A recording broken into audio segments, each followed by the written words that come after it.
Assalamualaikum warahmatullahi wabarakatuh. Saudara-saudara mahasiswa yang kami cintai, pada kali ini saya akan membahas terkait dengan masalah pupuk dan pemupukan. Semakin besar kebutuhan pangan akan menyebabkan produksi tanaman, khususnya produksi bahan makanan akan semakin banyak tentunya. Untuk itu, kalau tidak diimbangi dengan pemupukan dalam berproduksi pertanian, maka akan terjadi degradasi kesuburan tanah, terutama berkaitan dengan masalah hara dalam tanaman. Saudara-saudara sekalian, oleh karena itu untuk memperbaiki kondisi unsur hara di dalam tanah, maka perlu ada asupan pupuk, asupan hara ke dalam tanah agar tidak terjadi degradasi, penurunan, yaitu ketersediaan hara. Maka pupuk adalah penting sekali dalam memberikan asupan hara ke dalam tanah. Sehingga kalau kita tanya, apa itu pupuk? Yaitu bahan atau unsur-unsur dalam bentuk itu bisa senyawa organik maupun senyawa anorganik yang berguna untuk tanaman, terutama dalam pasokan nutrisi tanaman. Saudara-saudara sekalian, kemudian untuk selanjutnya, pemupukan ini akan meningkatkan yaitu ketersediaan unsur hara, sehingga sekaligus akan meningkatkan pertumbuhan tanaman itu menjadi baik, meningkatkan produksi atau hasil tanaman itu sendiri.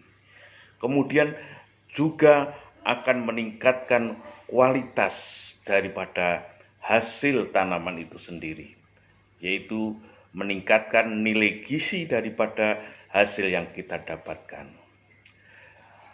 Saudara-saudara sekalian, untuk selanjutnya sekarang kita yaitu akan bicara masalah klasifikasi bahan untuk menyuburkan tanah.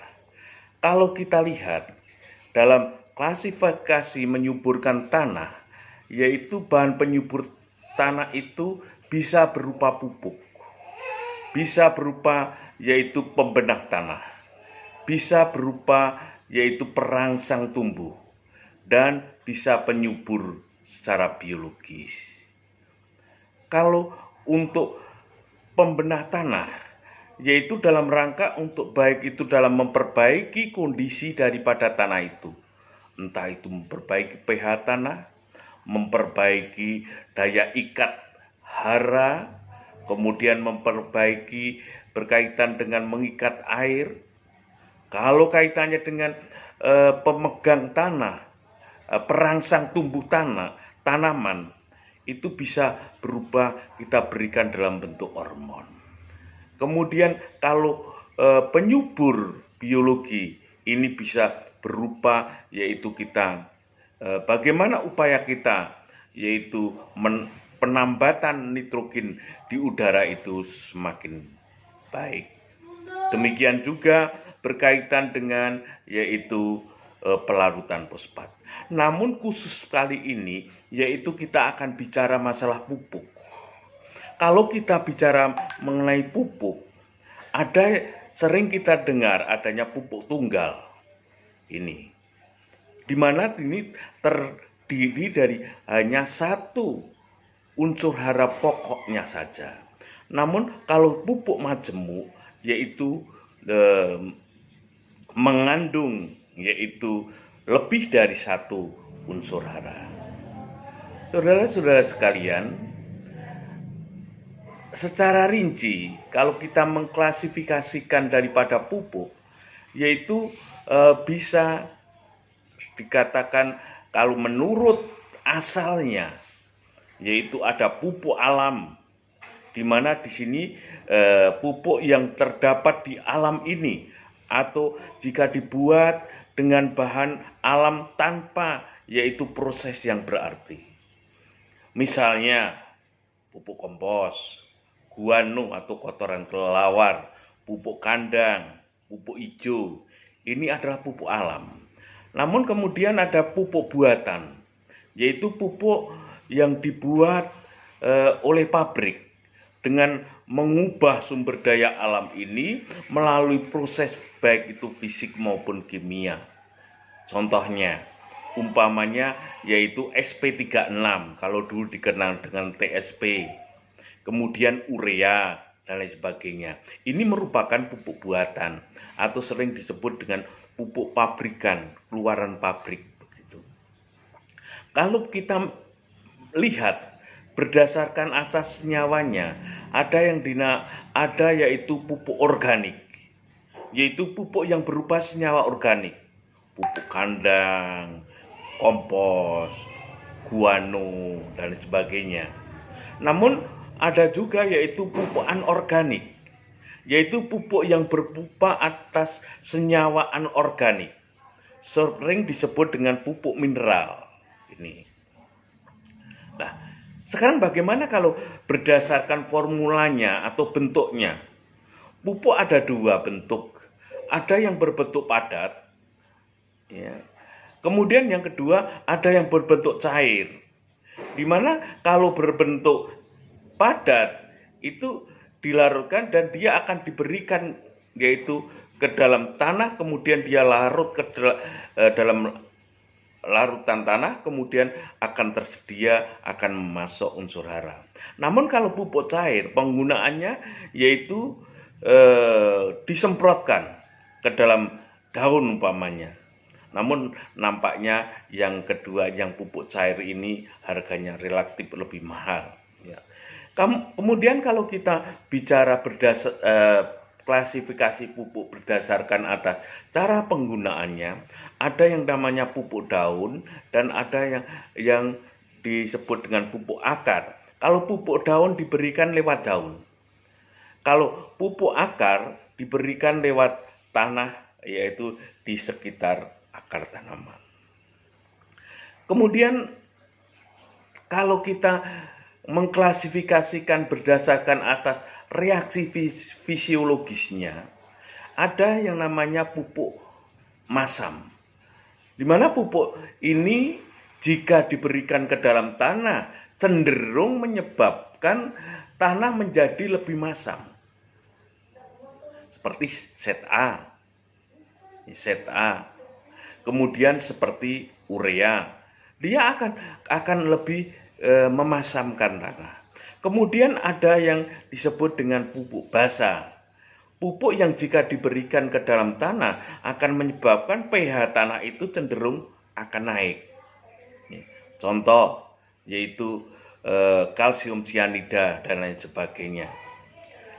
Saudara-saudara sekalian, kemudian kalau berdasarkan atas jumlah hara yang dikandungnya, ada yang dinamakan pupuk tunggal, yaitu pupuk yang hanya mengandung satu hara saja, seperti urea, itu hanya mengandung N, SP36 itu hanya mengandung P, dan sebagainya.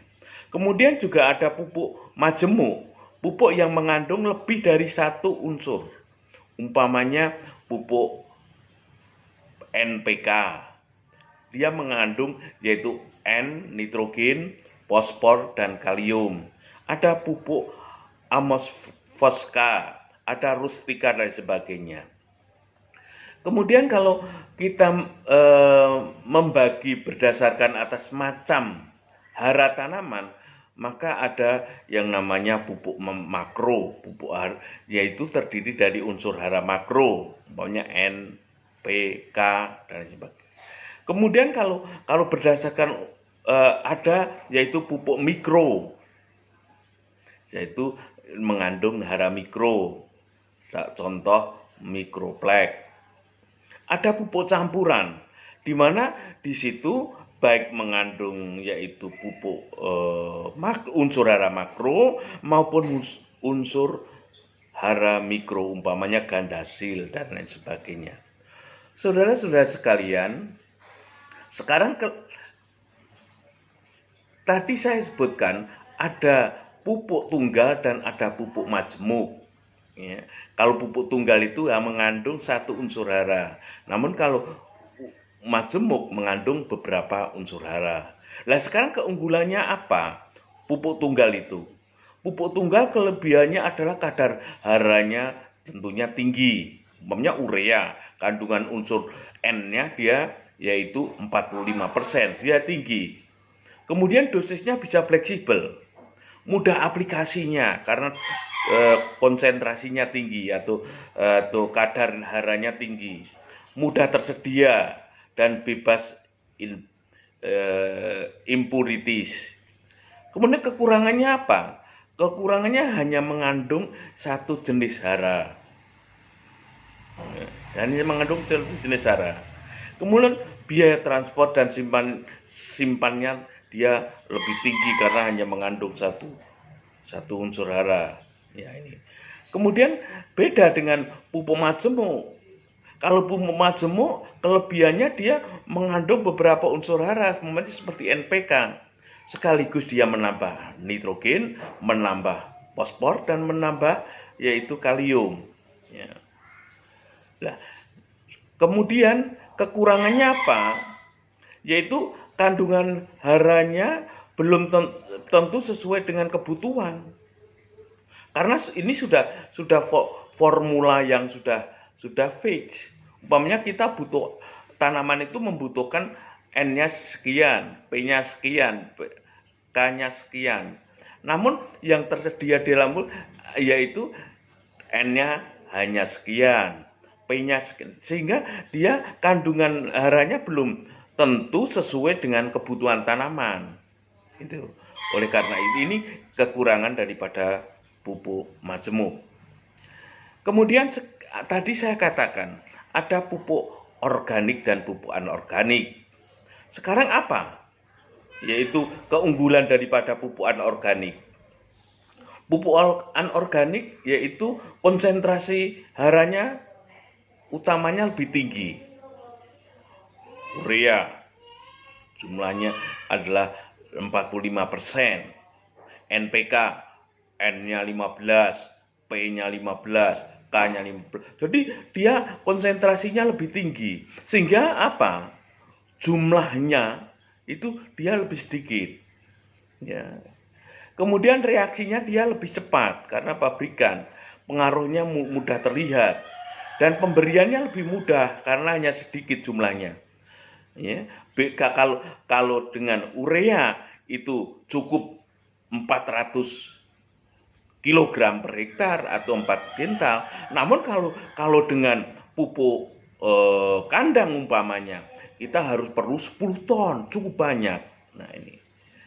Dan penentuan kebutuhan daripada tanaman pun kalau ini lebih mudah karena sudah fix, sudah ini. Kemudian kekurangannya yaitu sering terjadi timbul pencemaran, kelebihan ya, sehingga terangkut air dan lain sebagainya, mencemari lingkungan ya. Kemudian sering juga mengganggu perkecambahan dan ini. Dan bisa juga yaitu kekurangannya dia akan mengganggu keseimbangan daripada unsur hara yang lain. Ini terganggu. Ya. Ini. Namun kalau sekarang pupuk organik, apa keuntungannya? Dia melepaskan tidak hanya 1, 2, 3 unsur hara saja. Namun kalau pupuk organik ini dia bisa memberikan unsur hara itu lengkap. Kalau kita mengenal 16 unsur hara, 16 unsur hara itu bisa dipasok dari pupuk organik ini.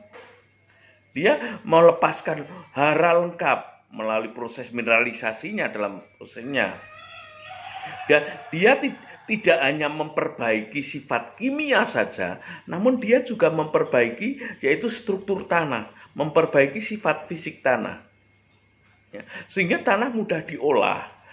Penahanan air, mengikat airnya menjadi tanah akan menjadi lebih tinggi. Kemudian permeabilitas tanah menjadi lebih baik. Ya. Anda tahu bahan organik itu KPK-nya tinggi sehingga dia akan meningkatkan kapasitas pertukaran kation atau KPK. Ya. Memperbaiki kehidupan biologi di dalam tanah. Karena apa? Bahan organik ini sebagai yaitu sumber energi dari mikrobia itu sendiri di dalam tanah. Ya. Sehingga meningkatkan daya sangga daripada tanah terhadap perubahan sifat-sifat tanah. Ini kalau tanahnya itu masam akan bisa yaitu menetralkan. Kalau tanahnya basah dia bisa menetralkan ini. Dan dia juga mengandung mikrobia di dalamnya, ya, di dalam pupuk organik itu. Namun kekurangannya apa? Karena kandungan haranya itu konsentrasinya lebih sedikit. Umpamanya urea itu 45%. Namun kalau pupuk organik ini yaitu hanya 1,5% saja. Sehingga apa? Jumlahnya lebih banyak. 30 kali lebih banyak dibandingkan pupuk itu. Sehingga kalau pupuk urea hanya 400, lah kalau ini sudah bisa 10 ton dan lain sebagainya. Sehingga menyebabkan pengangkutannya sulit dan mahal. Kemudian pemberian di lahan juga akan semakin sulit. Penentuan jumlah berapa yang akan diberikan juga akan lebih sulit, ya. Dan efeknya lambat karena perlu proses. Untuk pupuk organik itu perlu proses, ya.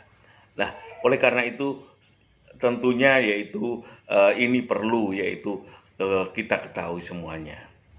Kita akan menentukan apa yang akan kita berikan. Saudara-saudara sekalian, di dalam pupuk buatan itu ada yang namanya hara tanaman utamanya. Urea N, SP36, P, KCLK dan itu. Namun juga ada yang namanya yaitu zat pembawanya. Umpamanya tadi super fosfat atau SP36 tadi. Dia tidak hanya fosfat saja, fosfor saja, namun dia pembawanya adalah zat pembawanya adalah kalsium sulfat. Ya, di samping hara tanaman utamanya yaitu fosfor, itulah. Ya. Kemudian untuk pupuk ini juga ada yang namanya kotorannya. Umpamanya sekarang amonium sulfat atau ZA. Ya, ZA. Ini dia mengandung kotoran 3% klor karena senyawanya tidak bisa murni itu hanya amonium saja. Namun juga dia mengandung klor 3%, kemudian asam bebas yaitu berupa H2SO4 sehingga dia juga mengandung S-nya. Ya. Kemudian bahan itu dimantel, dikotit sehingga bahan ini yang melapisi pupuk, dilapisi pupuk itu dilapisi bahan haranya itu. Ini ada bahan ini. Kemudian juga ada yang dinamakan yaitu bahan pengisinya atau fillernya. Yaitu tujuannya untuk apa? Tujuannya untuk mempermudah penyebaran. Saudara-saudara sekalian, sementara demikian dan keterangan lebih lanjut dan apa yang saya sampaikan tadi dapat Anda yaitu baca dalam bahan kuliah kali ini. Terima kasih. Akhirul kalam. Assalamualaikum warahmatullahi wabarakatuh.